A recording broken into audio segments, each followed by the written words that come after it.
आम्ला त्यसलाई लगाउँदैछु hair mask पनि मम्मीले आफै बनाउनुहुन्छ के मैले यो दुईटा मेकअप रिमुभर चाहिँ युज गरिरहेको थिएँ के पनि एडिट नगरिकन त्यो भिडियो राखेको छु एक्नीहरू छ अनि क्लग पोर्स छ या कतै जानु छ अनि हुन्छ नि डिटक्स मास्कहरू चाहिएको छ भने this is the best one यस्तो हुन्छ स्किनको गियरलाई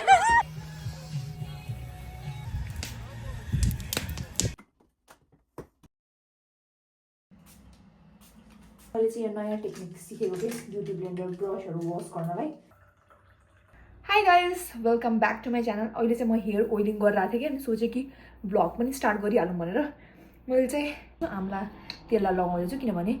my mom is really into hair care अनि यस्तो यस्तो कुराहरू मम्मीलाई एकदम मनपर्छ त्यसमाथि पनि मेरो मम्मी युजली धेरै जस्तो चाहिँ घरको सामानहरू होममेड सामानहरू युज गर्नुहुन्छ कि आफैले सबै बनाउनुहुन्छ हेयर मास्क पनि मम्मीले आफै बनाउनुहुन्छ कि सो त्यो हेयर मास्क चाहिँ मम्मीले कसरी बनाउँछ त्यो मेरो सामान आएपछि म तपाईँहरूलाई देखाउँछु किनभने मसँग पनि त्यो सामानहरू छ कि मम्मीले हालिदिनु भएको थियो अनि अर्को भनेको यो अवनी भन्ने ब्रान्डको मेरो दिदीले हेयर ओइल किनेर राखेको थिएँ यसमा चाहिँ मस्टर्ड ओइल छ ब्ल्याक क्युमिन ओइल छ क्यास्टर ओइल छ आर्गन ओइल छ अनि अरू पनि हर्बल ओइल्सहरू छ अरे यसमा होइन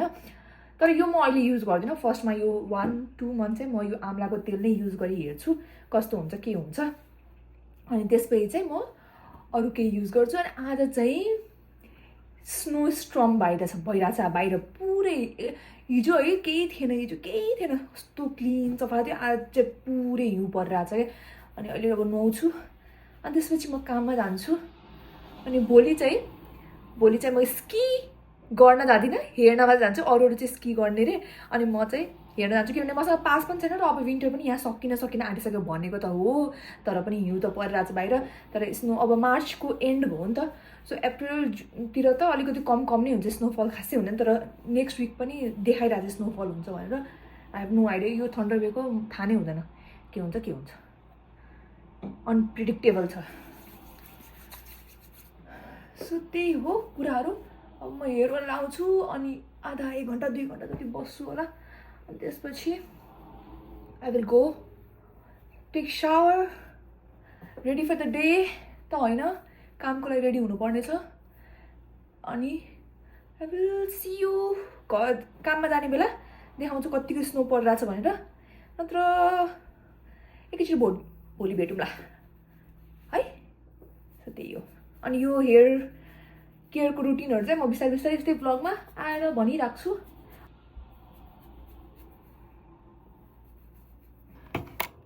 मैले अहिले भर्खर पुरै स्किनको मेकअप निकालेँ क्या किनभने आज म फेस मास्कहरू पनि लाउँछु भनेर सोचिरहेको थिएँ सो म तपाईँहरूलाई के भन्न आएको भने सो मैले यो दुईटा मेकअप रिमुभर चाहिँ युज गरिरहेको थिएँ यो चाहिँ तपाईँहरूलाई मेबी इफ तपाईँहरूले मेरो भ्लग हेर्नु भएको छ भने मेरो भिडियोजहरू हेर्नु भएको छ भने यो चाहिँ मलाई एकदमै मनपर्छ म यहाँ साइडमा क्लिप पनि राखिदिन्छु अरू तपाईँले मेरो टिकटकमा पनि गएर हेर्न सक्नुहुन्छ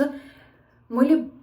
कतै पनि एडिट नगरिकन त्यो भिडियो राखेको छु होइन इफ तपाईँको स्किन ड्राई छ ओइली छ जेसुकै छ तपाईँको स्किन यो makeup remover is really good तर यो मलाई त्यति खासै मन परेन यो चाहिँ म एकदमै नर्मल कहिले त्यस्तो एकदम नो मेकअप लुक गरेको बेला या कुनै मेकअपै नगरेको बेला चाहिँ कहिलेकाहीँ यो युज गर्छु तर यो भन्दा पनि मलाई यो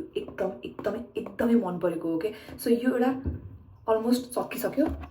अर्को मसँग यहाँ अलरेडी छ यस्तो टब मैले 2-3टा पहिल्यै सकाइसकेँ so this is really good if तपाईँको झन् स्किनमा एक्नी आउँछ भने अनि कुनै पनि प्रडक्टले छिटै तपाईँलाई सेन्सिटिभ हुन्छ स्किन कुनै पनि प्रडक्टले राम्रो गर्दैन भने get your hands on that one it's really good अनि यो चाहिँ मलाई ठिकै लाग्छ इफ तपाईँ त्यो एभ्रिडे मेकअप गर्ने खालको मान्छे होइन एकदम अलिअलि मात्रै मेकअप गर्नु छ भने दिस इज गुड तर यो भन्दा पनि इफ त्यति पनि मेकअप गर्नु छ भने यो भन्दा पनि त्यही किनेको बेस्ट भन्छु म चाहिँ यो चाहिँ मलाई खासै त्यति राम्रो लागेन त्यहाँ मेरो एउटा रिभ्यू पार्ट हो यो अब म फेस मास्क लाउँछु के हजुर राम्रो होइन डिटक्स मास्कहरू हेर्दै हुनुहुन्छ भने यो कर्ली भन्ने ब्रान्डको डिटक्स मास्क चाहिँ एकदमै राम्रो छ है आज म फुल अन सेल्फ केयर गर्ने मुडमा छु क्या त्यही भएर अनि मलाई ब्रस पनि केही चाहिँदैन मजाले हातले लगाइदिन्छु एक्नीहरू छ अनि क्लग पोर्स छ या कतै जानु छ अनि हुन्छ नि डिटक्स मास्कहरू चाहिएको छ भने this is the best one dry पनि गर्दैन होइन अनि स्किनलाई ड्राई गर्दैन तर ड्राई चाहिँ एकदम छिटो हुन्छ 10 to 15 मिनट्समा तपाईँको स्किन रेडी भइसक्छ क्या अनि मुख धोएर आएपछि त्यस्तो ड्राई पनि फिल हुँदैन क्या सो एकदम बेस्ट डिटक्स मास्क हो अर्को त्यो इन्डियन हिलिङ क्ले मास्क पनि म पहिला युज गर्थेँ कि त्यो राम्रो त राम्रो छ तर एकदम ड्राई गर्छ क्या त्यसले स्किन एकदमै धेरै ड्राई गर्छ अनि त्यही भएर मलाई त्यो ठिकै लाग्छ ए हजुरलाई म स्नो स्ट्रम देखाउँछु रोक्नु त can you see Like, can you see?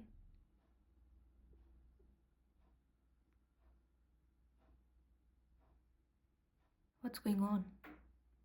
बस्नै झर्ने बस्नै तल झर्ने के कस्तो खालको सबजना फर्म भर्दैछ स्कीको लागि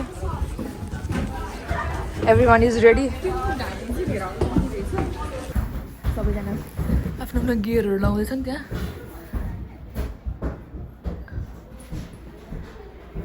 अनि म चाहिँ यहाँ कफी खाँदै वेट गरेर सबैजनाको किनभने म चाहिँ जाँदिनँ अब एक दिनको लागि गएर नि के गर्नु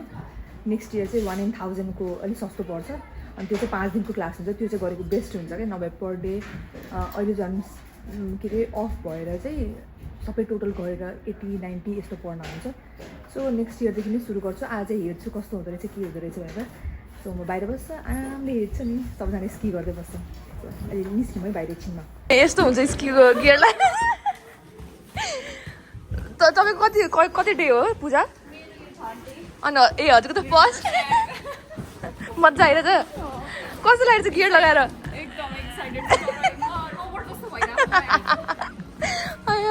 म त यहाँ बसेर हेर्ने मात्र काम हो सब रेडी छन् बाहिर यस्तो छ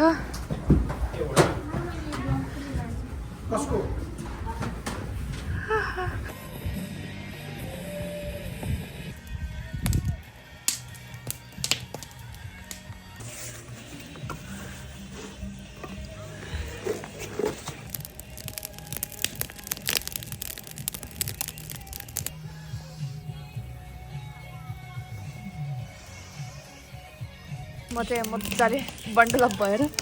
आगो ताप्दैछु सबजना स्की गर्दैछन् तर हेर्दाखेरि चाहिँ मजै आइरहेछ अब नेक्स्ट इयर हेरौँ कस्तो हुन्छ तर मान्छे ड्याङ ड्याङ लडी पनि आएको छैन है तर कति सानसानो बच्चाहरू पनि गरिरहेछन् क्या मजा यहाँ मस्तले आगो ताप्दै मेरो कफी पनि सक्यो बस्दैछु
मैले चाहिँ यो नयाँ टेक्निक सिकेको थिएँ ब्युटी ब्लेन्डर ब्रसहरू वास गर्नलाई